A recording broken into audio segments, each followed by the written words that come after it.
tudo bem? Bem-vindo ao Política Real. O entrevistado da semana é uma sumidade na área de turismo. Já foi ministro de turismo, secretário de turismo do estado de São Paulo, meu amigo Vinícius Lumertz.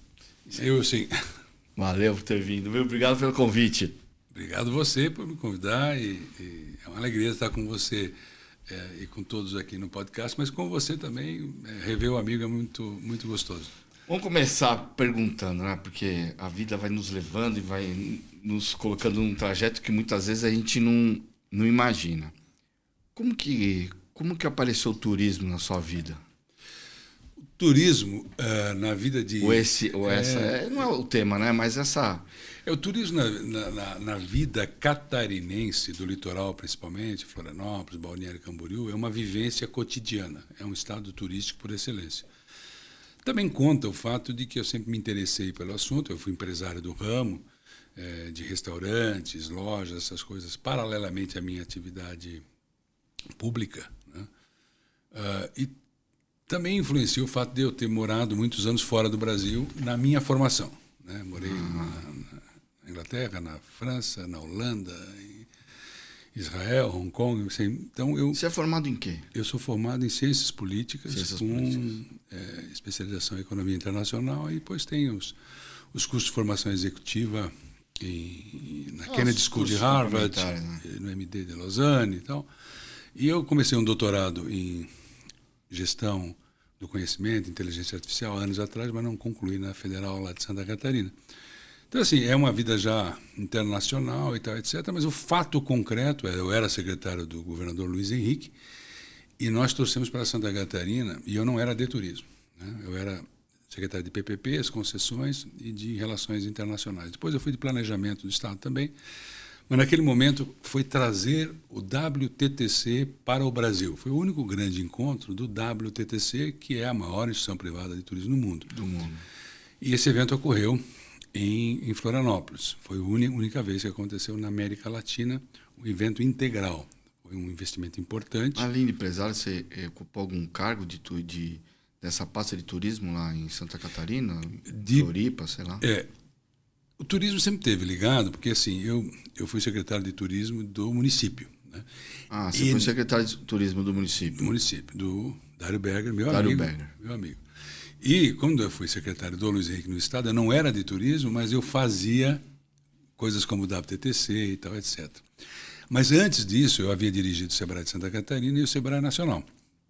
E no Sebrae Nacional, na época o Caio de Carvalho, nosso comum amigo, era o presidente da Embratur. Lá já, quando eu era diretor técnico do Sebrae Nacional, no governo Fernando Henrique, nós fizemos juntos o plano de municipalização de turismo. Esse plano de municipalização depois foi substituído, quando eu fui secretário nacional, pelo plano de regionalização. Mas, na época, era o que tinha de mais avançado.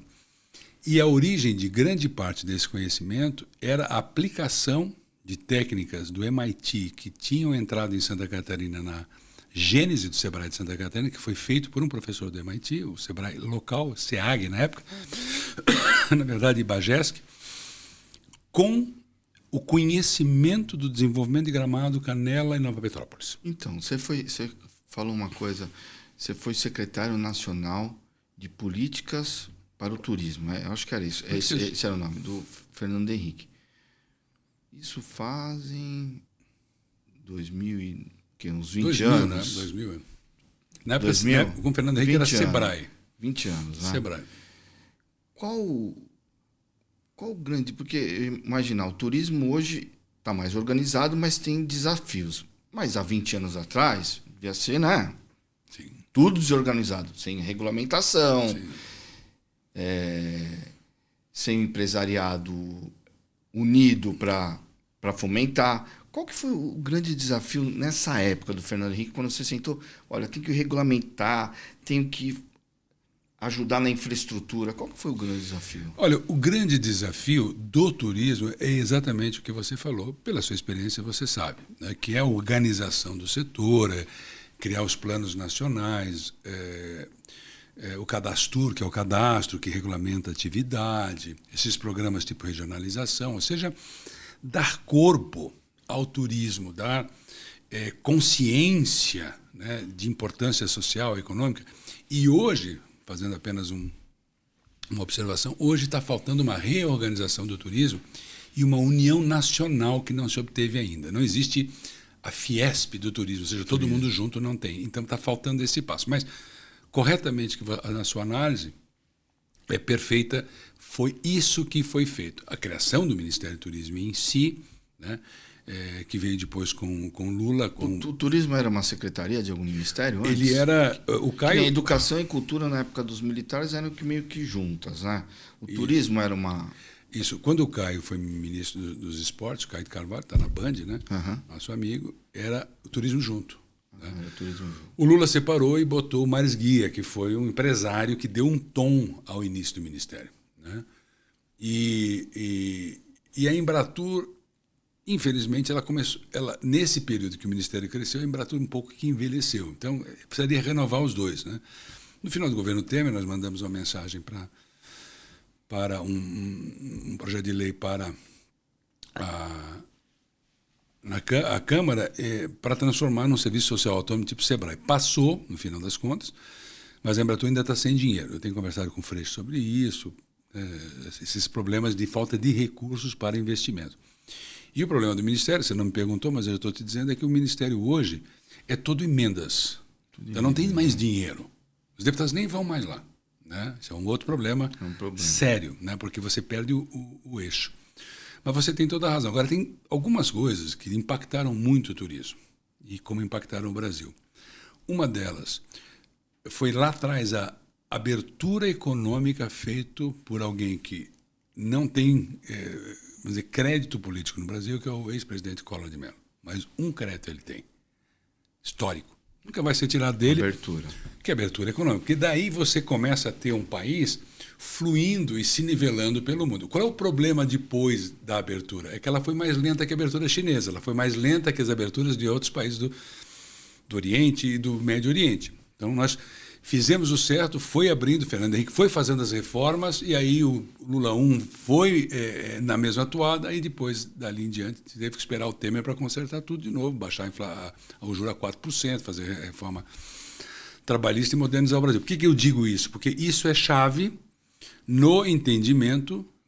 Eu vou te dar um número, assim, em 1970, se você comparar o preço de uma passagem internacional, pelo preço que se comprava na época, uma passagem internacional, você, no mundo, né, para viajar para o mundo, hoje são, na época, seria o equivalente a 11 passagens hoje. Então, se você for a Miami, quem estiver nos assistindo, saiba que em 1970, antes da abertura e tudo mais, equivaleria a 11 passagens, porque o Brasil era um país fechado. Mesmo um americano, nessa época, ele precisava trabalhar 140 horas para comprar uma passagem de Nova York para Londres. Hoje é 12 horas. Então, mudou o turismo mundial e nós nos acoplamos. Boa notícia, o Brasil vai crescer muito nos próximos anos. Má notícia, nós vamos crescer a metade do crescimento do turismo mundial nos próximos 10 anos. Então, eu vou te fazer essa pergunta. Na Embratur, uma das suas grandes missões, ou tua grande liderança, foi internacionalizar ou melhorar a imagem do país para o mundo, de fora para dentro. Mas você responde isso, mas eu tenho uma dúvida que eu ia fazer mais para frente, mas como você entrou com essa história das passagens, eu vou dar um exemplo meu. Porque, assim, eu tenho uma dúvida. Por que os hotéis, ou por que o turismo nacional dolariza a estadia, dolariza a passagem? E vou dar um exemplo prático meu. Eu, por 3 oportunidades, no Carnaval, fui para Portugal. Por que Portugal?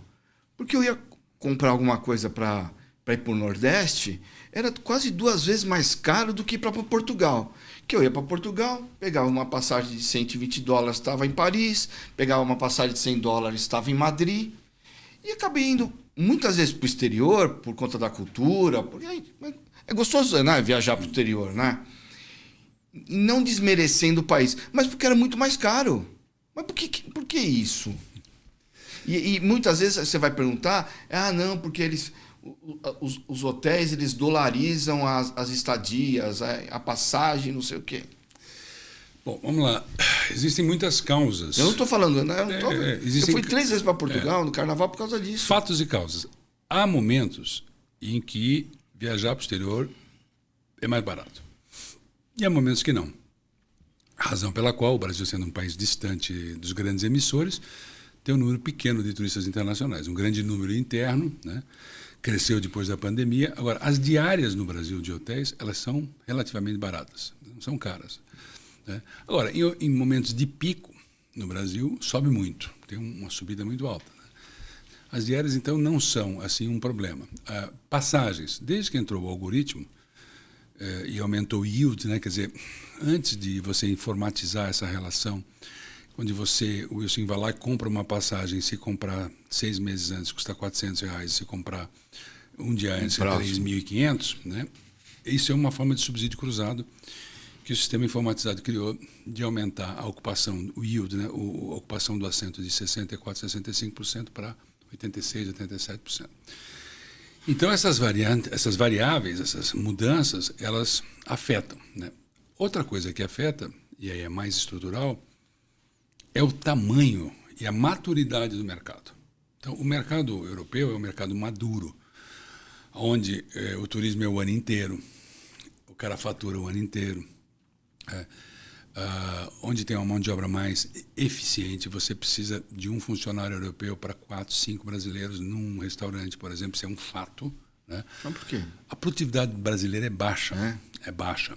Não há consciência de produtividade no Brasil. A grande reforma brasileira, as grandes reformas que o Fernando Henrique começou, o Temer levou à frente, algumas que o Bolsonaro fez e aquela que o Collor que eu citei, elas aumentaram um pouco a produtividade do Brasil, mas a produtividade do mundo aumentou mais do que a nossa. Então, a nossa produtividade, mesmo aumentando um pouco, ela caiu comparativamente. Então, a produtividade baixa, ela diminui a rentabilidade. E o Brasil é um país que tem muito custo de transação. Significa dizer o seguinte, todo custo que não leva a nada. Então, o cara vai fazer um resort, ele fica 10 anos para licenciar. O Brasil é um dos 5, 6, 7 piores lugares do mundo para você montar uma empresa de turismo, para implementar. Né? Licenciamento, isso aqui, judicialização, é muito difícil. Quando o hotel vai abrir, ou o resort, ou uma marina, ela já está enfrentando batalhas judiciais, ela já está tendo custos de assessorias ambientais, advogados, etc. Já começa o custo na largada. Marina, cara, hoje... Olha, resort eu acho que consegue. Marina, eu acho que por conta de legislação, consegue. Consegue, mas o tempo é 3 vezes maior. Então, se você fosse levar 3, 4 anos na Europa, que é complicado, menos na China, menos nesses países do Oriente, né, nos democráticos e não democráticos, mas no Brasil é 10 anos. Então, muitos desistem, né? E você tem toda a razão. Essa ineficiência, no final, tem que ser repassada. Mas, na média, não é mais caro. Um hotel 5 estrelas no Brasil, São Paulo, é $500. Um hotel 5 estrelas normal em Nova York é $500. Na Europa é mais. Os nossos resorts no Nordeste são, na média, $2.000, $1.000 e poucos reais, né? $200, $300 num hotel all inclusive. O Caribe é um pouquinho mais caro. Agora, chegou Natal e Ano Novo, pico. Aí não tem estrutura suficiente, aí aumenta o preço. Né? No final, é tudo custo Brasil. No final, é tudo custo Brasil. Na Embratur, vale para tudo. Na Embratur, voltando para a história da Embratur, essa questão de vender o país para o exterior, quais são as grandes dificuldades? Vamos voltar... Não precisa falar hoje, porque hoje a segurança ainda tem uma questão de segurança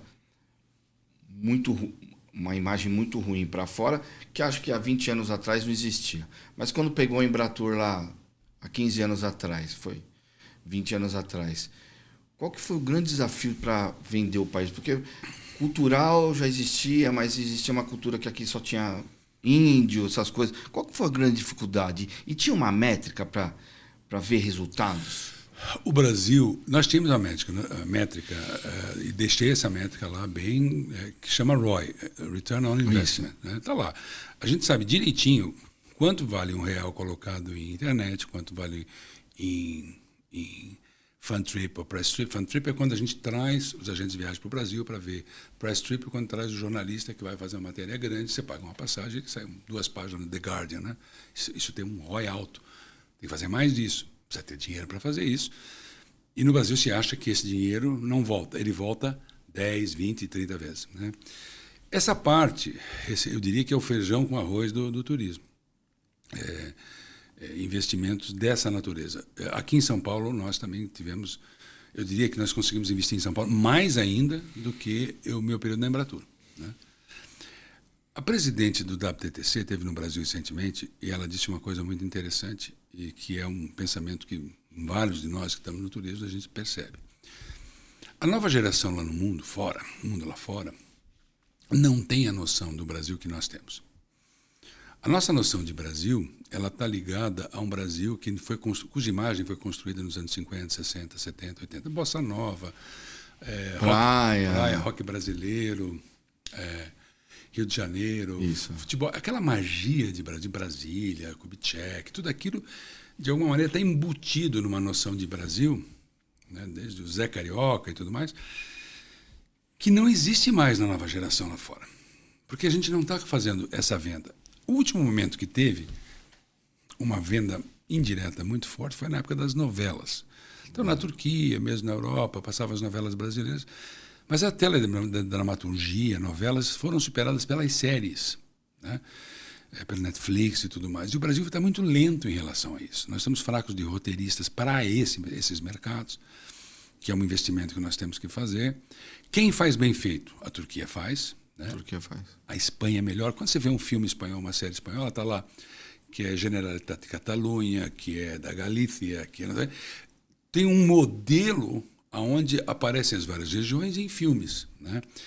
E isso passou uma noção moderna da Espanha que a Itália não fez, por exemplo. A Itália está no Cinecittà da época dos filmes antigos, dos grandes diretores, do Visconti, enfim, Fellini, daqueles Antonioni.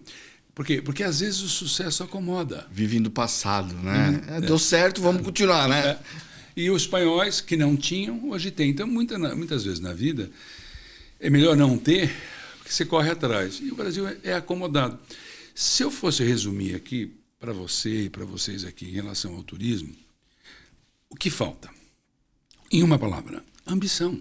Ambição. Falta ambição, não tem ambição. Como é que você vai ter plano, programa, projetos consequentes que perpassem governos, se não há uma ambição em relação a um determinado tema? No agribusiness, não há ambição pelos empresários que acabam se acomodando de alguma forma, ou não há ambição na parte de governo? Não há ambição. Vamos lá, nós temos 2 grandes potenciais no Brasil. Eu vou entrar na história do Ministério. Só que aí você fala em ambição, porque aí eu vou falar entre a relação entre as pastas. Na Embratur, o que você destaca assim? Pô, isso aqui foi a menina dos meus olhos. Na Embratur, nós tivemos um bom momento que a gente aproveitou mais ou menos, né, que foi o que sobrou da Copa e da Olimpíada. Eu vim depois da Copa e da Olimpíada. Eu participei, né, da Olimpíada, ou no Ministério, ou ali na Embratur.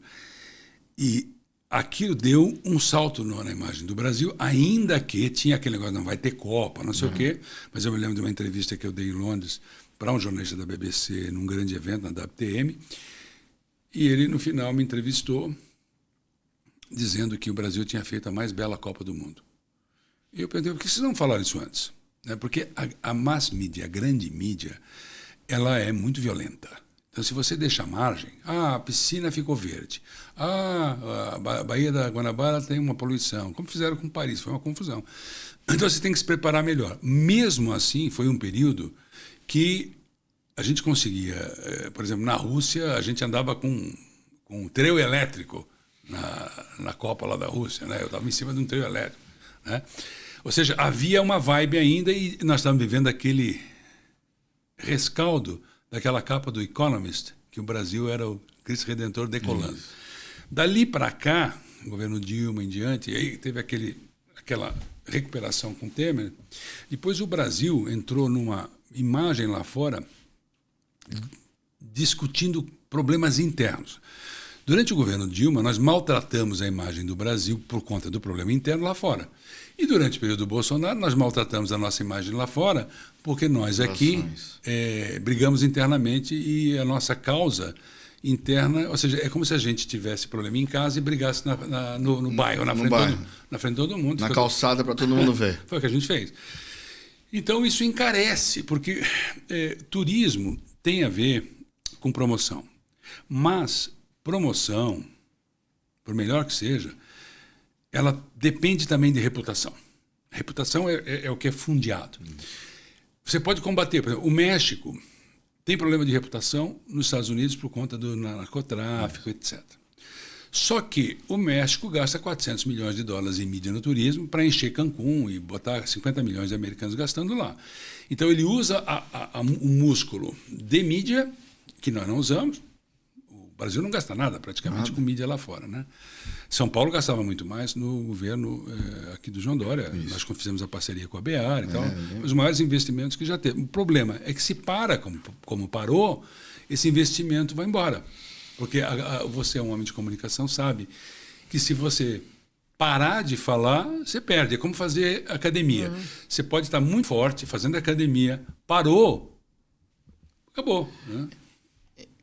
Aí vamos voltar para a ambição. No Ministério, e aí que eu vou te fazer uma pergunta, e aí você entra na ambição para me responder se é falta de articulação ou é ambição. Quando você foi ministro,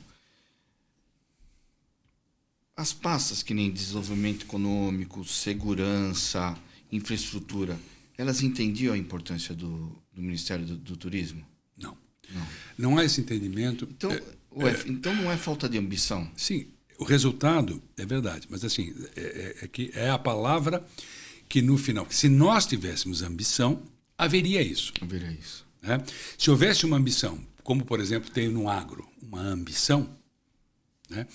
Você tem resultado disso, tem 500 bilhões de dólares de crédito oficial para o agro. Como o turismo não tem essa ambição de ser importante para o país, ainda que seja, tem $1 bilhão no Fungetor. Se você olhar, não está no PAC. Tem coisas do turismo no PAC? Tem, mas ele não está no PAC como um projeto integrado, por exemplo, de conectividade aérea. Não tem um projeto. Né? Por quê? Porque não há ambição na união empresarial suficiente, há ambição do empresário. Eu sou empresário hoteleiro, eu tenho ambição, eu trabalho muito. O ambiente é difícil, eu sou ambicioso no meu setor, na minha área. Mas a ambição pela transformação que o turismo brasileiro poderia fazer no país, essa ambição ela é uma formulação que não existe. Dentro de governo, normalmente, o cargo de ministro do turismo, secretário de turismo, até nos municípios, de forma geral, você conhece política como poucos, você sabe que a moeda de troca aqui no final é dado para um partido menor e tal, lá com um pequeno orçamento, né, por conta do chamado governos de coalizão, essas coisas do Brasil. Não aconteceu aqui em São Paulo, né? Mas, assim, isso é um problema que, no final, gera a falta de uma construção de um modelo mental que diz, não, é evidente, por exemplo, Gramado não tem esse problema, Gramado está claro, para eles o turismo é central.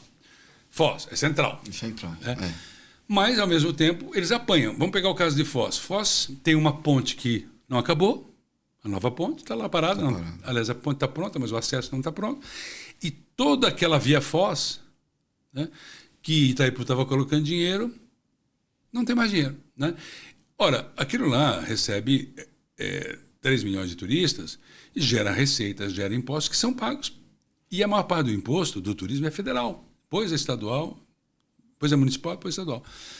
Então, não há percepção da importância, porque ele é difuso, aquele é o hotel e tal. E os economistas, não só os políticos, os economistas não entendem o turismo, porque um economista, normalmente ele brasileiro, liberal, ou mesmo com uma visão de esquerda, keynesiano, não daria para dizer necessariamente isso, mas desenvolvimentista, no final ele acredita no clássico setor primário, secundário e terciário. Ele coloca o turismo no terciário. Então ele entende que, bem simples, é duro dizer isso, mas é verdade.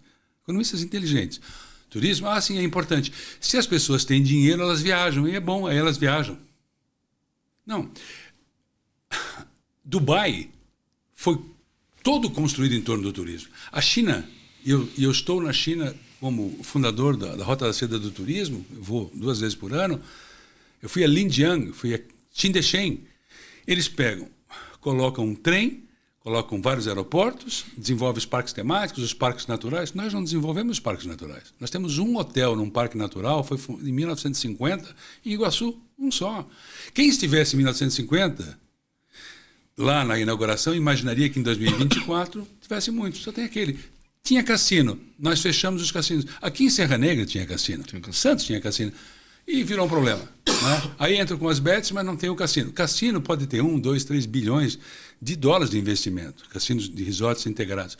Então a gente vai errando e depois, no final, não soma nesse contexto de ambição, Wilsinho, e fica difuso, frágil, sem a percepção de que o Brasil tem o maior potencial natural entre todos os países do mundo para o turismo e um dos 10 maiores potenciais culturais. Isso era uma pergunta que eu ia te fazer. Você, como ministro, como que você trabalhou para fomentar o turismo do brasileiro para o Brasil? Porque eu vou chutar um número aqui, porque eu escutei, acho que inclusive na eleição municipal. É um chute, mas era alto. Que 80% das pessoas não saem nem do município onde moram. 80% estou chutando, mas era um número alto. Como que a pessoa não tem a cultura de conhecer nem sair de X para ir para Y? Que às vezes é inclusive próximo, que dá para ir de carro, né? Não estou falando para sair de São Paulo e ir para o Nordeste, que de repente a pessoa não tem condições financeiras de pegar um voo, pagar um hotel. A gente conhece a realidade econômica do país, que muitas vezes a pessoa até gostaria de conhecer, mas não tem condições, né? Por mais que tenham diversas formas de fazer, eu não vou entrar nesse mérito, que às vezes a pessoa realmente não tem condições. Mas tem um monte de gente que tem condições e não tem interesse. Como que você, como ministro, ou como você que fomenta a cultura, consegue trabalhar isso? Bom, se nós fizemos... é um mar de gente que poderia estar distribuindo a economia do país, né? Movimentando na economia. Para ir melhor, hoje, essa divulgação já melhorou muito com a internet. Então, o cara tinha uma posada, um negocinho no interior, ele não tinha como comunicar. Hoje, ele tem um site, ele manda informação para uma agência de viagem. Isso. Então, houve uma evolução. Né? Também houve uma mudança na estrutura do trabalho. Antes, as férias, antigamente, a mulher ficava em casa, o marido é que trabalhava, tinha 2 meses de férias no verão. Tal. Agora não, agora e com o trabalho virtual, ou seja, tem muito mais finais de semana prolongado, tem a segunda e a sexta que são afanadas para viajar. Sai na hora do almoço, né? Então, aumentou naturalmente e nós fomentamos isso com campanhas, né? Inclusive campanha de conscientização política, que foi turismo, nosso trabalho é gerar empregos, né? Isso era mais político. Mas as campanhas de visitação a gente mostrava o Brasil. Aqui em São Paulo nós fizemos a mesma coisa, nós fizemos vídeos para todas as cidades, mitos e instâncias, todo mundo ganhou um vídeo. Só que agora vai ter um outro patamar. Tudo isso vai ser feito pelo AI, pela inteligência artificial. Então não haverá ninguém que não consiga. Ele pode ter uma lojinha, uma fábrica de chocolate, um café em Santo Antônio do Pinhal. Ele vai conseguir se comunicar. Então isso é importante. Mas cada um por si, ou deveria ter uma espécie de fomento nacional? Aí você já acertou na pergunta que indica a resposta, é a coordenação disso tudo. Agora com AI no meio. Mais capacitação, porque é muito importante muitas vezes, mais importante, você tem lá no município, isso nós fizemos no Ministério, através do plano de regionalização, era chamar os secretários, nós fazíamos planos para os municípios, para as regiões, e premiávamos, acabaram com plano, com premiação. As pessoas vinham a Brasília receber o prêmio de competitividade, acabaram com o prêmio. Então, o Brasil não é só Eu falei de cassinos que não tem mais, eu falei de hotel em parque natural que não tem. O Brasil, e teve o primeiro em 1950. O Brasil, como dizia o Roberto Campos, não é um lugar de falta de oportunidade, é um lugar onde se perde oportunidade e, nesses casos que eu estou citando, anda para trás em algumas coisas e para frente em outras. E aí uma anula a outra, e aí fica meio paradão, né? E as taxas de crescimento são muito mais baixas do que deveria ser. Então, do plano geral, o grande benefício foi o fim da inflação. O fim da inflação. Fim da inflação. Fernando Henrique, esse é o marco. Isso aí aumentou o turismo porque simplesmente o salário passou a valer, né? As pessoas começaram a comprar crédito, passagem. A pessoa sabia que o arroz era 2 e o mês que vem ia 2,5, não era R$10, né? E podia comprar uma passagem 10 vezes agora e dá para ver como. Então, isso foi um marco. Qual é o próximo marco? É no campo de atuação que você está, que é o campo político. É o déficit fiscal, que eleva o juro, que não permite que um hotel, um restaurante que tomaram dinheiro, eles têm que pegar aquele dinheiro a 20% ao ano e acaba custando no hambúrguer, porque tomou dinheiro, é caro. Então, o próximo passo do Brasil de competitividade são reformas de Estado. Agora, botaram o Elon Musk lá no governo americano por uma simples razão. A esquerda está dizendo, mas vamos botar ele lá porque ele vai regulamentar as coisas a favor das empresas dele. Não é isso. O Obama já tentou e era democrata. Ele contratou 400 especialistas para mudar o sistema antigo para um sistema novo em que corte custos. E a burocracia resiste. Acabei de fazer um post sobre a escolha do Elon Musk e coloquei isso. Vai modernizar. Queimar etapas. Carimbo, isso, vai taxa, modernizar. Cartório. O Brasil é pior. O Brasil, assim, se você entrar aqui, alguém entrar aqui e perguntar qual é o país do mundo onde as pessoas menos confiam umas nas outras. Vai dar Brasil, está aqui, pesquisa. Por que nós somos assim? Porque a nossa história sempre foi, onde é que está o carimbo? Onde é que está... Você chega lá, vai assinar um documento e não vale, mas sou eu que estou aqui, eu estou assinando. Não, mas falta isso, falta aquilo. Nem a sua presença física resolve, né? Agora, algumas coisas estão evoluindo nesse sentido. Tem coisas autodeclaratórias, mas é lento, né? No INSS a gente não vê, vira e mexe, as pessoas vão fazer aquele negócio de vida lá, provar que estão vivos e não consegue provar. Não consegue provar. Isso eles vão fazer lá. Isso nós temos que fazer aqui. Porque, assim, se o Brasil for mais eficiente... O Brasil gasta 800 bilhões de juro por ano.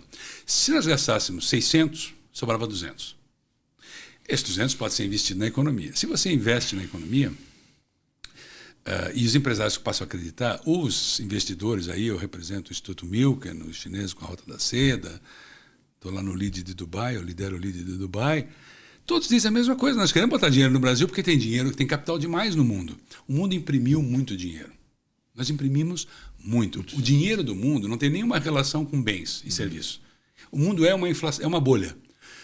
Então, o ideal para quem tem dinheiro em algum lugar é pegar um pedaço disso e botar num lugar que dê dinheiro e seja seguro. Então, o Brasil dá para construir tudo.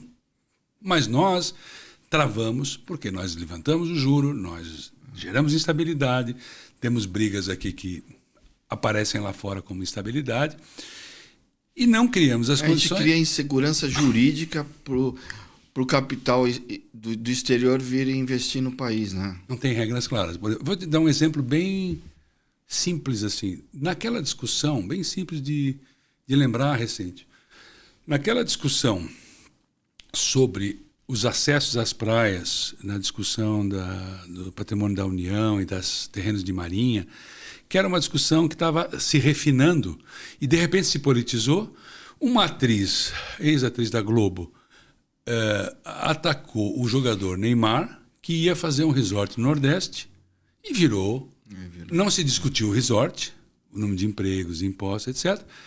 E o Neymar está fazendo mais um resort entre os 30 a 40 resorts que estão surgindo entre o Egito e a Arábia Saudita no Mar Vermelho, né?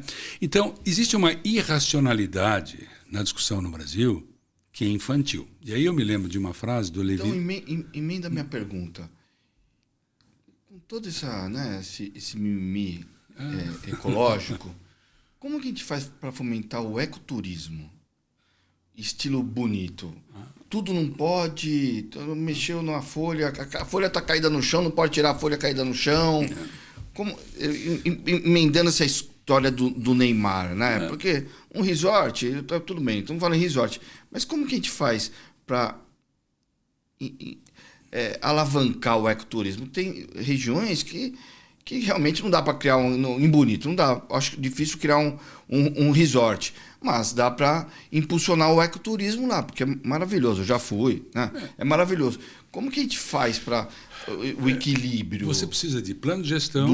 Dos chatos de plantão, porque é um bando de chato de plantão, que nunca construíram nada, nunca produziram nada, não geram emprego, não geram receita, não geram nada. Você pega as pessoas que reclamam, são as pessoas que ficam encostadas, a maioria das vezes, as pessoas que ficam encostadas o dia todo em casa, procurando confusão para diminuir a produção econômica do país. Tem isso, e tem pessoas do bem que não entendem por conta da ideologia, porque o problema ideológico, ele é um a priori que estabelece dogma. Ele diz, é assim, os capitalistas querem destruir a natureza. Você vai a Foz do Iguaçu, você não vê isso. Foz do Iguaçu, você vê 2% do parque é um dos 12 ou 13 tipos de unidade de conservação, que é aquela que pode ser visitada. Mesmo assim, só 2%. Então, esse modelo podia estar no Brasil inteiro, no Jalapão, em Barreirinhas, lá, no Brasil inteiro. Deveria. Mas nós não conseguimos aprender. Lá tem um hotel, não conseguimos aprender. A aprendizagem é central. Como é que começa o turismo nos Estados Unidos? Por que o turismo nos Estados Unidos é enorme? A resposta, Yellowstone e os parques naturais americanos que são visitados. Qual a vantagem que muitas pessoas, inclusive essas que são mais apaixonadas pela natureza, não estão entendendo? É que você precisa formar as crianças e os jovens a se apaixonar pela natureza no parque e não no shopping. Você não vai conseguir uma nova geração que valorize a natureza se ele não pode ir ao parque. E mais, se ele não puder dormir. Por quê? Porque ele vai ao parque e vai chegar lá 10 horas, aí vai conseguir entrar às 11 e às 5 todo mundo tem que ir embora. Então ele não vai ter tido Eu faço o negócio assim. Tem que sair. A não ser... E ainda pelo menos tem um hotel. Mas, digamos... Eu já fiquei nesse hotel. Você ficou no hotel. Maravilhoso. É um dos melhores hotéis das Américas. Aí o pessoal ia embora, eu ia até... Mas assim... No lado da Argentina tem 7 hotéis, né? E você pode até ter acomodações para cientistas, você pode ter acomodações para estudantes, né? Porque uma coisa é a experiência restrita, outra, em alguns casos, uma experiência mais ampla. Ou seja, ouvir esse gás à noite, o silêncio da noite, o sol nascer, isso é a paixão da natureza. Você precisa construir. O Chile tem, a Argentina tem, aqui do lado. A França tem. A Nova Zelândia, nós temos exemplos no mundo que eu estive no Departamento de Parques norte-americano, estudando tudo isso para trazer para o Brasil. As resistências foram grandes. Resistências dentro do ICMBio, porque o que aconteceu com o IBAMA? A esquerda do IBAMA foi exportada para o ICMBio. E é uma esquerda que não é evolutiva. Eu tive a sorte na minha vida. A gente tem sorte em alguns convívios. Eu tive 2 pessoas de fora do universo nosso aqui que foram muito importantes para mim. Um foi o Domênico De Masi, que trabalhou 4 anos conosco lá no Sebrae Nacional e 6 anos em Santa Catarina, com o governo de Santa Catarina, na época do Luiz Henrique. E o outro foi o professor Ignacy Sachs, que é um dos criadores do termo desenvolvimento sustentável. Um tripé econômico, social e ambiental. E eu perguntei a ele uma vez, em Washington, inclusive, num evento do BID, qual é o mais importante? Ele falou, econômico. Porque ele paga o social e o ambiental. Mas como é que faz? Negocia. O desenvolvimento é algo negociado. Mas quando você tem dogma, você não consegue entrar num bom senso, né?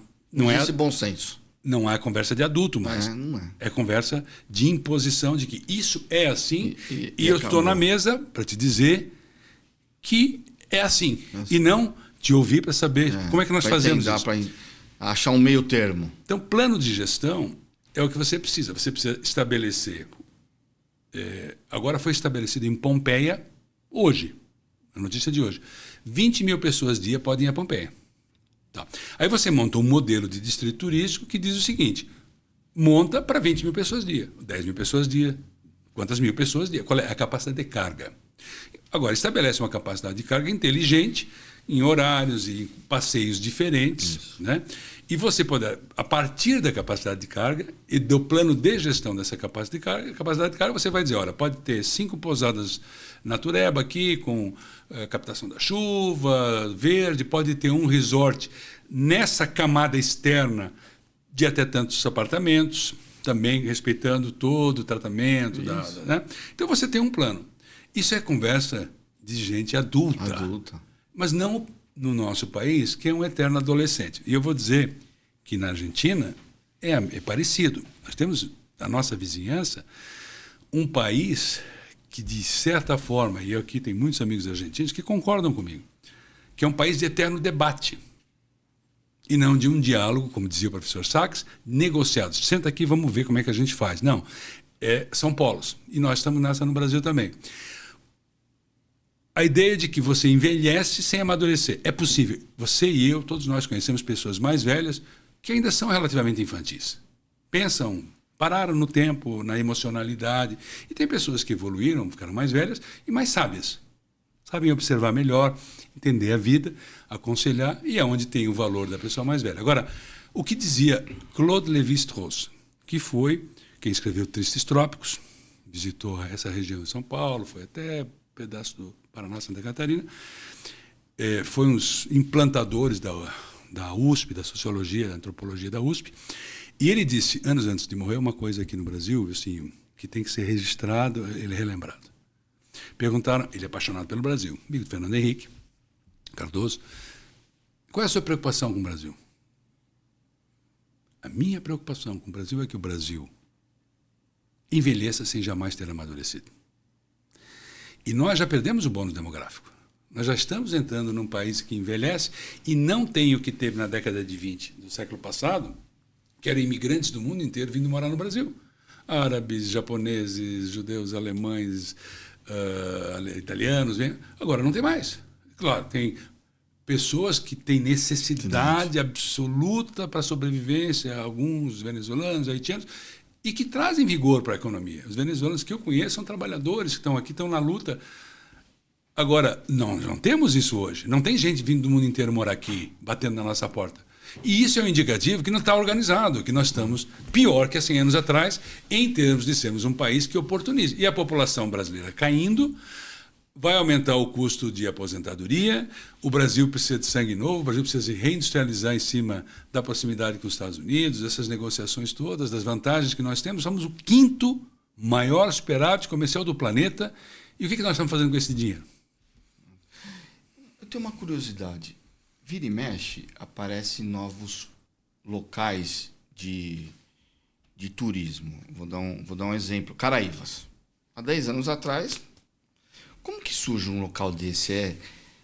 Existe você foi ministro, existe algum incentivo? Ou como que, né? Porque se é Salvador, São Paulo, aí de repente Caraívas, tem lá uma outra praia também que o pessoal vai, inclusive, virada do ano, eu não vou lembrar o nome, mas como que esses... Bom, vamos lá. O turismo é feito de novidades, né? Se você vai à Disney toda hora e não tem um brinquedo novo, você para de ir. Aí o cara diz assim, agora tem outro brinquedo. Isso para usar como exemplo. Então, mesmo Salvador, está lá Salvador, agora tem o Palácio Tira-Chapéu feito pelo Marcelo Magalhães, aqui de São Paulo. Então tem uma novidade. Tem 2, 3 hotéis novos que surgiram de 5 estrelas, tem isso, tem aquilo. Então é preciso novidade. Isso acontece com novos destinos também. Alguém decide fazer uma pousada, é o empreendedorismo na base, é a ambição do indivíduo. Eu estou falando porque um amigo meu está terminando uma pousada lá em Caraívas. E acabou de mandar mensagem, está lá. Deve estar 1000 por hora. Está 1000 por hora, acompanhando obras. Mas Caraívas é por causa... eu estou perguntando para Caraívas porque é isso. 10 anos atrás não existia Caraívas, né? Ou pelo menos não era um ponto turístico. Na minha juventude não existia Caraívas. Para a juventude agora existe Caraívas. Existe um outro lugar que eu também vou lembrar. É porque a juventude, principalmente, ela se aventura mais. Então ela é mais curiosa. Os mais velhos ficam esperando. Será que é bom? Será que não é? É confortável? Os jovens são tribais, assim, né? Pessoal, Caraívas é legal, vamos lá. Aí vai todo mundo. E aí começa a aumentar. Normalmente, quando isso acontece, casa com uma ambição municipal de um prefeito, de empresários locais, casa que facilita. Porque é difícil você começar um negócio com todo mundo contra. Mas tem dificuldades. Eu tive um trabalho na minha época, lá atrás de Sebrae de Santa Catarina, que nós fizemos um trabalho numa cidade pequenininha de Santa Catarina, chamada São Martinho, que ganhou Prêmio Mundial de Turismo.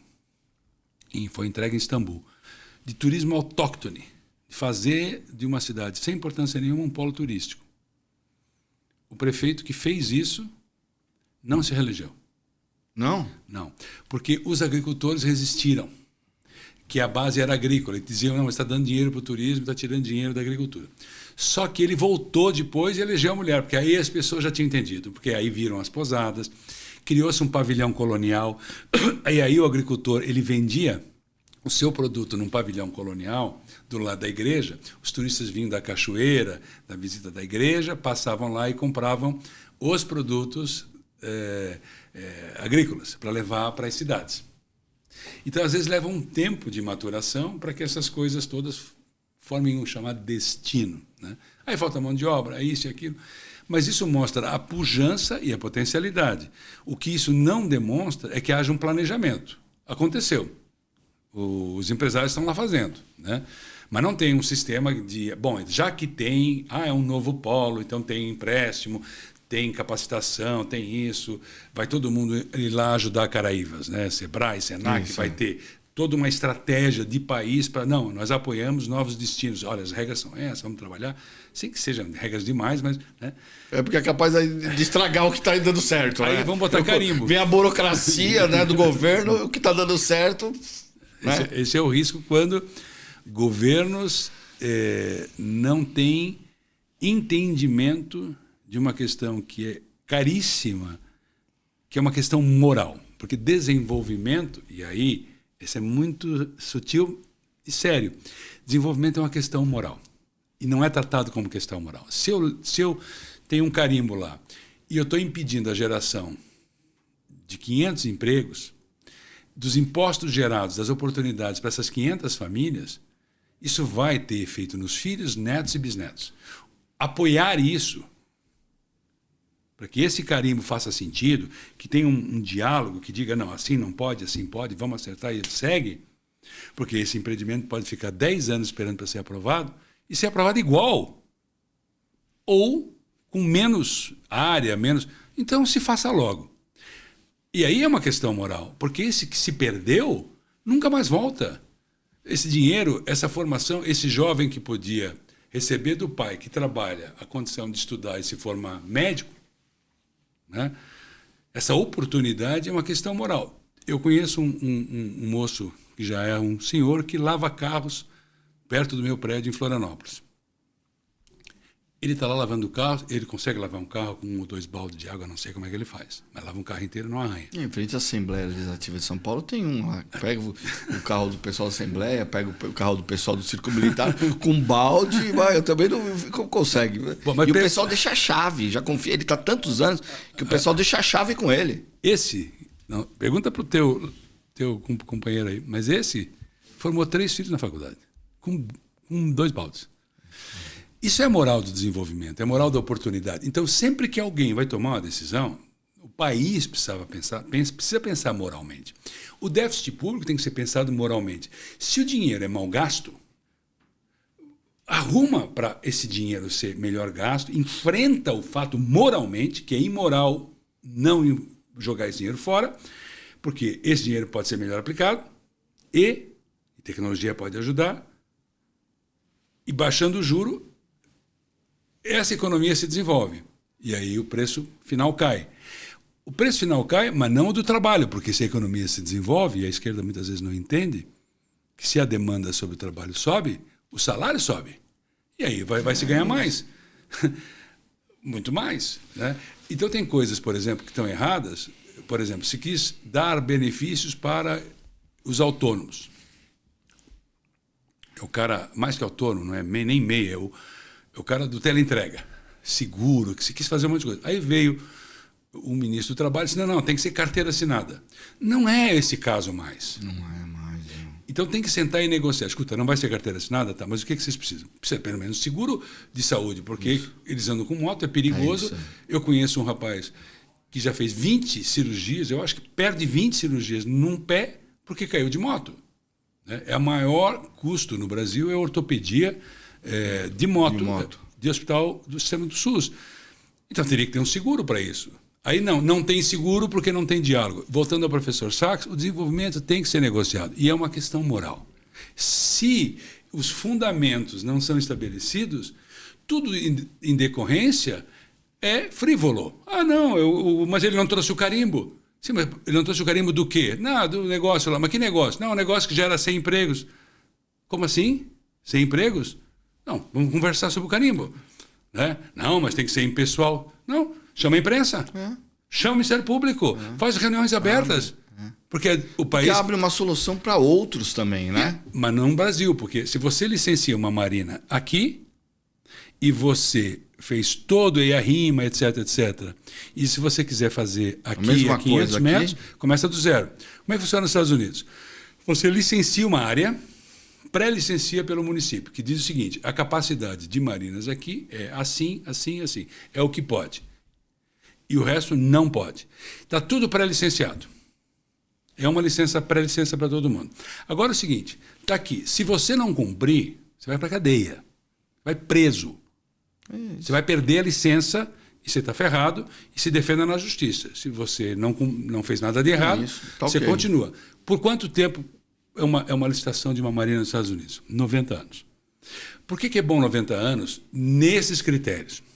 Porque um fundo de pensão, que na verdade o capitalismo, na verdade, a grande parte é fundo de pensão, é dinheiro dos trabalhadores, de professores, etc. Ele consegue investir por mais tempo, o atuarial seguro, e com isso o investidor pode investir mais dinheiro porque tem mais tempo para recuperar o investimento. Então é feito de forma inteligente. Aonde é feito de forma inteligente? Aonde é feito de forma inteligente, nós deveríamos simplesmente copiar e aprimorar. E essas coisas que não tem no Brasil, que são problema no Brasil, já foram superadas no mundo inteiro. Então não há assim, não é uma questão de NASA ou de Starlink, não é nada tão complicado. É muito simples. Você como ministro, para encerrar essa história de ministério, secretário, e a gente para uma pegada mais do que você está fazendo e falar sobre a tua ida a Istambul, o que você gostaria de ter feito ou começou a fazer? Porque, então vou emendar. Você falou um negócio importante. Bom, você me responde vou fazer 2 perguntas, você responde uma de uma vez. O que você queria ter deixado de legado no turismo ou de projeto no turismo que não deu tempo e que você não conseguiu? E você falou um negócio, como que a gente faz para... Porque é um problema de todas as áreas, né? Mas com a sua experiência de executiva, como manter a política pública criada por um governo na entrada do outro, né? Porque eu te garanto que você fala assim, olha, comecei projeto bombando, sei lá, entrou o novo ministro, que era do partido X, do Y, Z, e parou esse programa. Como que a gente faz para consolidar política pública, independente de governo, e o que você gostaria de ter deixado e não deu tempo, ou começou, ou não começou hoje, como um cara 20 anos depois do Ministério, fala assim, putz, eu poderia ter feito isso e não fiz. Eu entendo o espírito da sua pergunta. É aquela certa frustração. Isso, Dizer, poxa, dei tudo de mim, a equipe, todo mundo foi atrás de um sonho e algumas coisas deram certo e outras não dão. Né? Isso é comum no Brasil. Destaca uma. Vai, para não... 3 rapidinho. Bem rapidinho. Nós estamos fazendo no governo Temer meso-reformas de turismo, não as grandes reformas tributárias e tal. Não. Nós zeramos todos os impostos de importação de equipamentos para parques temáticos e atrações. Legal. Então, uma roda gigante ia custar 3 vezes mais, o preço que custa o transporte e não tem imposto. Santa Catarina, inclusive, fez o imposto estadual 0, porque acompanhou o governo federal, então hoje tem essa dinâmica. Abrimos o capital das aéreas, ou seja, as aéreas podem receber capital do exterior desde que sejam empresas brasileiras. Mudamos a legislação para o trabalho intermitente dentro da negociação trabalhista para que o trabalho intermitente se case melhor com o turismo. Mudamos a legislação na área dos cruzeiros, que tinha uma exigência absurda de que fossem todos tripulantes brasileiros, sendo que as pessoas já vêm lá de fora, umas coisas assim fantásticas, né? Fantásticas não, problemáticas, né? Então, esse tipo de reforma, assim, esse tipo, em todos os domínios do Brasil, no turismo, no nosso caso, eles tem as grandes reformas, tem as médias, mesos e as pequenas. Porque o sistema de eficiência de um corpo, sistema respiratório, sistema cardiovascular, ele tem a aorta, tem as grandes veias, mas tem as artérias. E se uma artéria gangrena, se ela não funciona, então você precisa fazer que esse negócio rode. Né? Era essa a ideia. Então, essa era uma das coisas que frustrou, que depois foi morreu esse movimento. Uma campanha que nós fazíamos na época, para juntar o turismo, era, eu citei aqui, turismo, nosso trabalho é gerar empregos. Para mostrar, claro, que o mundo, nos próximos 10 anos, 20% a 25% dos empregos serão gerados no turismo. Só que nós estamos crescendo bem, mas bem menos que o mundo. Então, nós vamos gerar menos empregos que nós poderíamos, porque essa é uma área de trabalho intensivo e onde a tecnologia aumenta emprego. É um paradoxo. Bota a tecnologia, mais gente viaja, não menos gente viaja. Porque viajar é uma vontade, baixa preço, cria alternativas e o microempresário lá pequenininho ele é atingido e tal. Outra, nós fizemos o início da mudança da Embratur. Eu consegui 500 milhões numa negociação com a FIF, do Sebrae, recursos e tal, mas eu só consegui para o meu primeiro ano. Então, quando eu saí, eu deixei lá perto de 500 milhões na Embratur. E a transformação em serviço social autônomo no mesmo modelo do Sebrae. Então, a Embratur é um Sebrae, com um conselho tipo Sebrae, inclusive com empresários presentes. Mas eu não consegui, nem os meus sucessores conseguiram, que esse recurso fosse todo ano recorrente. A Embratur, você fala muito que a Embratur perdeu espaço, né? Mas também não acho que perdeu espaço porque criou um órgão nacional que foi o Ministério do Turismo? Não. Essas questões, elas são relativamente irrelevantes. O que precisaria é que a Embratur, como empresa, ou autarquia que fosse, ela tem mais agilidade que o Ministério para a promoção. Ela tem uma cultura de promoção, ela tem já julgados no Tribunal de Contas, ela tem valor institucional de uma vida inteira e é um grande nome mundial. A Embratur ainda é um grande nome. Todo mundo sabe que é a Embratur no mundo do turismo. Então, isso é importante. O que ela devia receber é a condição financeira para fazer esse trabalho. Quando nós desenhamos lá quem seria o presidente do Conselho da Embratur, está lá, é o próprio ministro, com empresários na mesa, metade empresários, metade governo. Então, isso não é um problema. Melhor seria uma mudança no estatuto e na lei, no regimento, no estatuto, no regimento, que dissesse que a Embratur não fizesse mais só promoção internacional. Que, em nome do Ministério, ela fizesse promoção nacional também. Porque os vídeos são muitas vezes os mesmos, a estratégia de turismo é a mesma, ela só muda o público. E ela está dividida. Isso está errado. O Ministério devia cuidar das políticas, em geral, capacitação, enfim, tudo aquilo que é para fazer acontecer, negociar com a ANAC, fazer um plano de aeroportos, fazer aquilo que é infraestrutura, enfim, ambiente de negócio. Mas a promoção poderia ficar com a Embratur, sendo que o ministro é o presidente do conselho. Ele vai lá, senta, aprova e a turma executa. É um modelo que dá para corrigir. A minha frustração é que nós fizemos o modelo, deixamos dinheiro para um ano, passou o governo Bolsonaro inteiro, nós estamos no governo Lula e esse recurso ainda não existe. Caraca.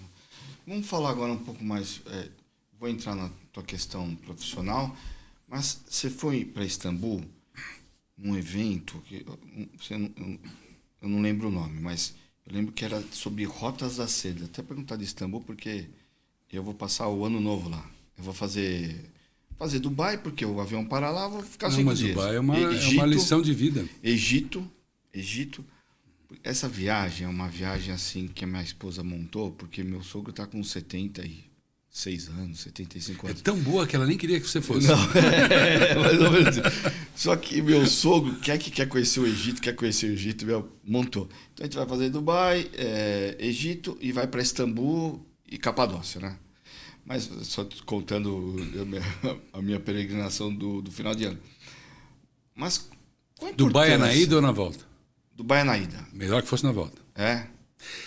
Dubai. Não, mas agora já. Mas você está avisado, né? Porque é tudo tão novo. Eu não vou arrumar confusão com a minha mulher por causa sua. Não. Por causa de uma sugestão sua, eu não vou criar crise no casamento. Não, é porque assim, o padrão de Dubai é tão alto, do ponto de vista dos prédios, dos serviços, que mesmo saindo de Dubai para Miami ou Nova York, você diz assim, peraí, tá tudo sujo. O que houve aqui? Porque é tudo novinho lá, né? E eles têm a ideia de que um 4 estrelas lá, na verdade, é um 5. Às vezes 3 estrelas deles é um 5 nosso e é bom preço. Mas era só um comentário para fazer uma polêmica aqui, né?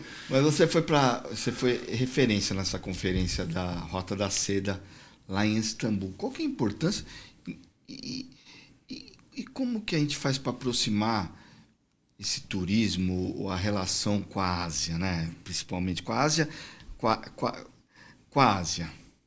Olha, primeiro Istambul, você está indo lá e para quem está nos vendo aqui, é uma cidade para ver antes de morrer. Né? Se tem uma cidade, lógico, você sempre pensa em talvez Paris e Roma, né? Talvez como sendo essas cidades, Paris e Roma. Né? Hoje em dia é Nova York, porque Nova York é a Roma de hoje, vamos dizer assim.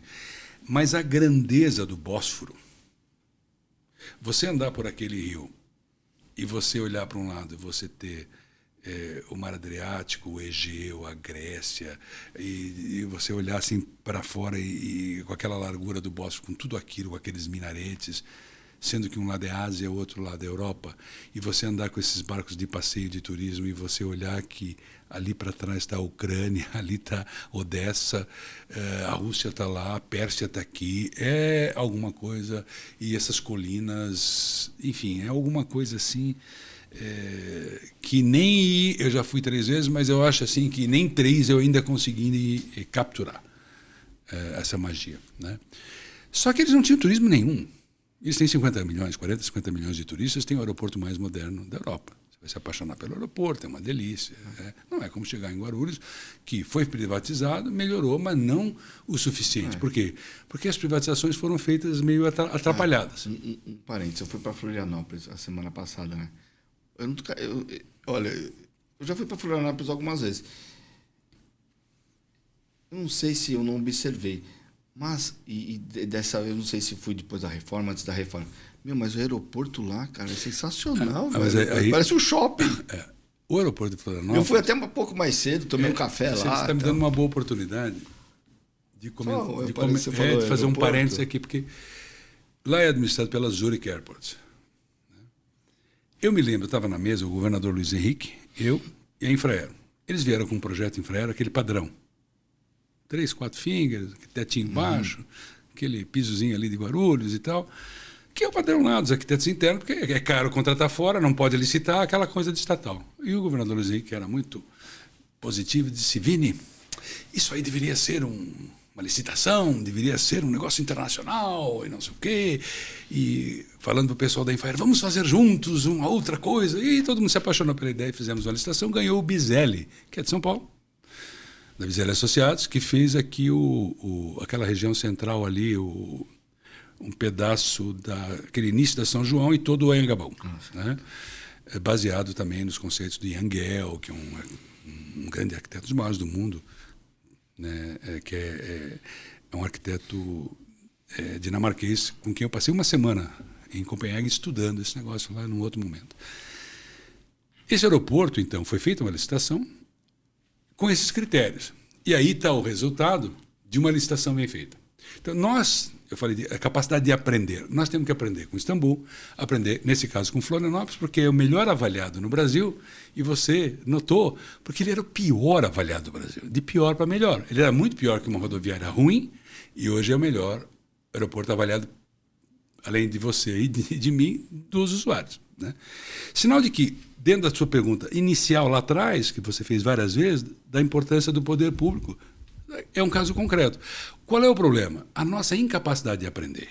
Uma certa raiva que nós temos, uma briga, um mal-estar que não permite sequer elogiar uma coisa boa. Elogiar no Brasil hoje significa você tomar um lado, enfim, uma coisa que está refletida na imprensa. A imprensa local cobre uma coisa dessa como boa. A imprensa nacional nem dá bola para coisas boas.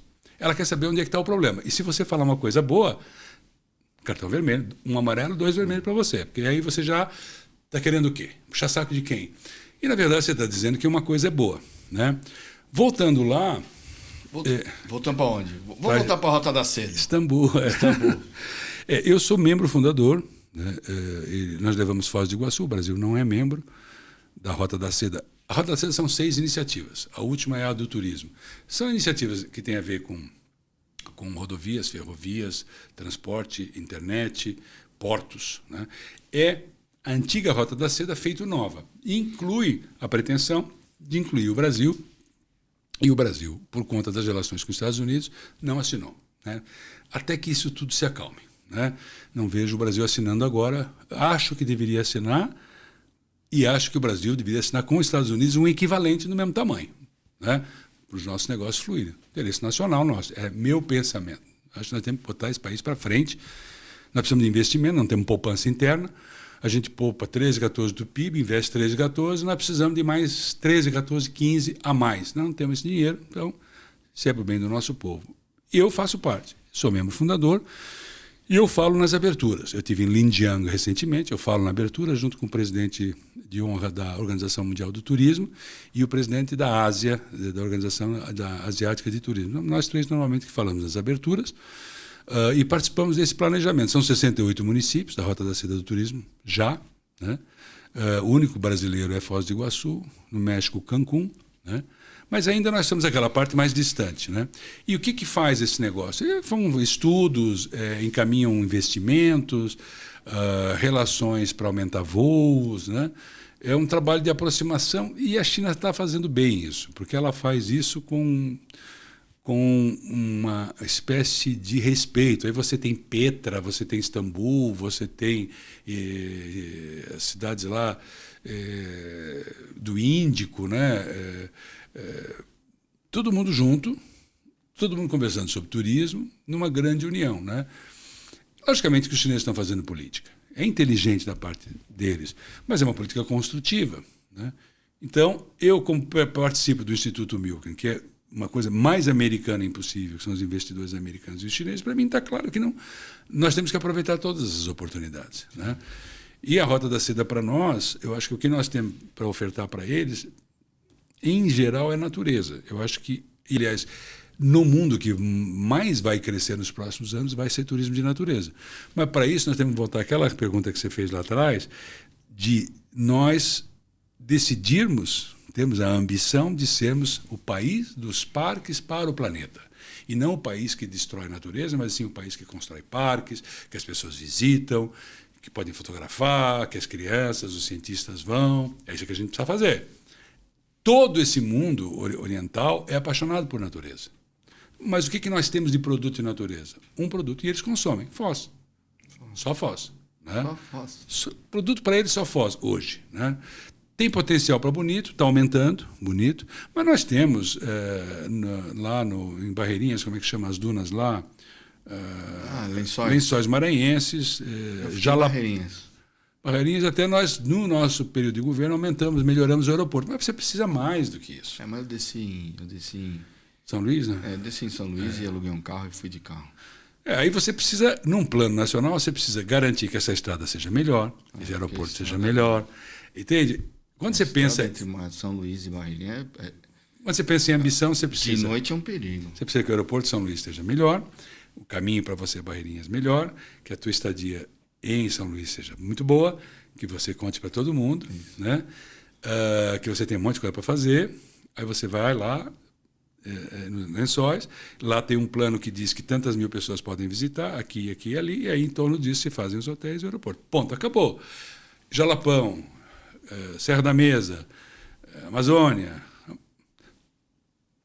todos têm que fazer o mesmo tipo de plano. Nós fizemos aqui em São Paulo o conceito de distrito turístico. Você precisa fazer distritos turísticos ambientais para que tenha um planejamento e aí você execute em paz. Como? Negociando.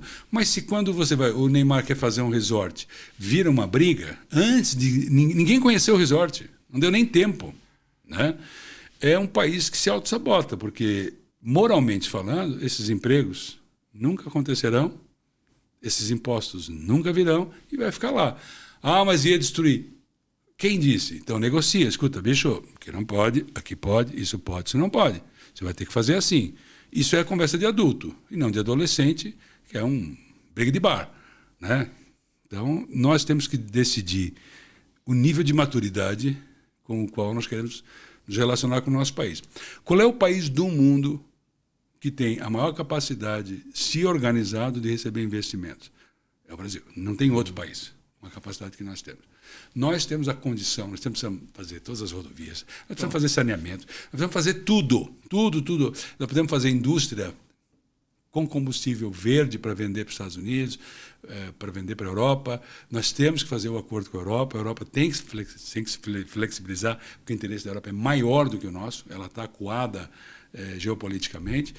Isso tudo está demorando, mas o Brasil precisava ser motor disso também. Dizer assim, olha, vamos fazer, nós, Brasil, temos proposta. E não a gente se meter em guerra do Irã, guerra do Hamas, guerra da Ucrânia. Nós temos que nos organizar e fazer a nossa parte. 2 últimas perguntas. Só me corrija se eu vou falar o nome certo do grupo. Além de presidente do Conselho Administrativo do grupo Leceres... Wish agora, mudou o nome. Wish? Quando eu entrei, mudou. logo Então, mudou. Era Leceres. É o Wish. Quais outras atividades Vinícius Lumers tem feito? Essa é uma pergunta. E aí o grande finale, se você fosse convencer alguém para fazer o turismo no Brasil e não sair para fora, como que você abordaria a pessoa? Bom, primeiro, o que eu estou fazendo, eu fiquei muito tempo na área pública, né? Mas sempre mantive meus negócios na área privada, que eu não estava cuidando direito. Negócios imobiliários, tem os negócios familiares, cuidando mais ou menos. Agora estou cuidando bem, né? Então, a primeira coisa que eu estou fazendo é isso. Eu tenho uma empresa, uma holding patrimonial, e cuido disso. Assessoro e cuido disso. E faço assessoria... Faz projetos na área de turismo para os municípios? De diferentes municípios e empresas, né? E a demanda é cada vez maior. Mas eu escolho muito porque eu faço pessoalmente, né? Não estou numa fase de ampliar, não. Abraçar o mundo. Porque eu estou numa transição de vida como você também. Saiu do governo muito tempo, então vamos, né? E curtir um pouco, né? Sobrar um pouquinho de tempo. Um horário para família, para jogar descansar tênis, e jogar tênis. Está doendo tudo, isso. eu sinto tudo isso. Dói tudo.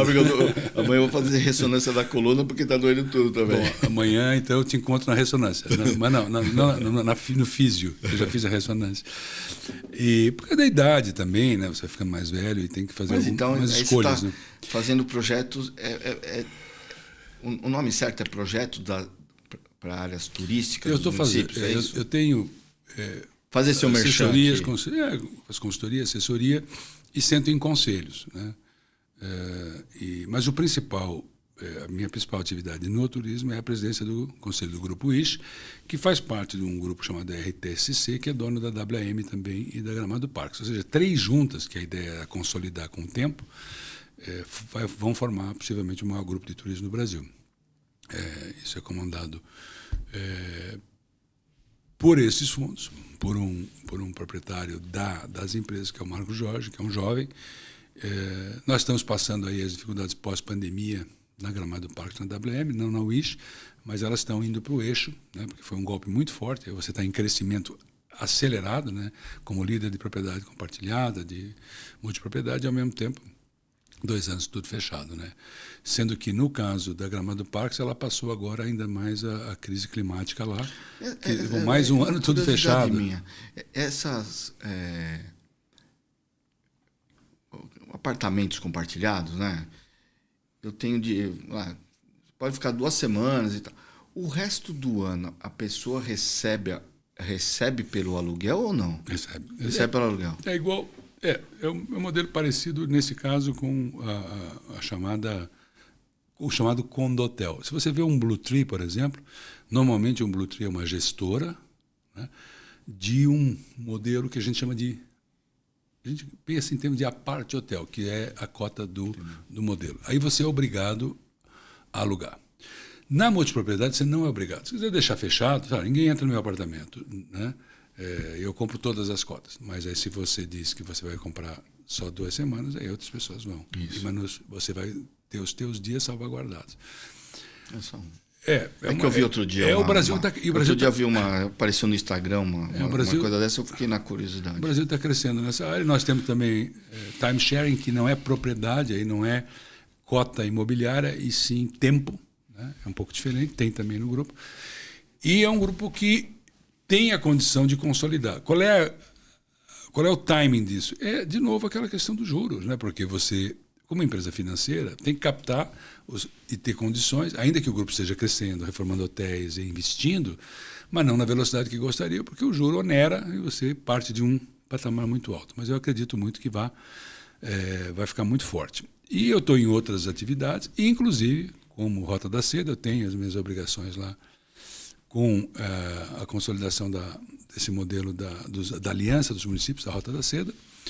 Represento o Instituto Milken, aqui no Brasil como fellow. Nós estamos fazendo agora um grande evento aqui, estamos trazendo investidores de vários lugares do mundo. Pra você ter ideia, a Global Conference, que acontece em Los Angeles, reúne em capital presente pessoas como Elon Musk, o presidente da BlackRock, Avenue, os maiores investidores do mundo. Ou seja, estava lá o Milley esse ano, né, onde eu fui entronizado oficialmente como fellow agora.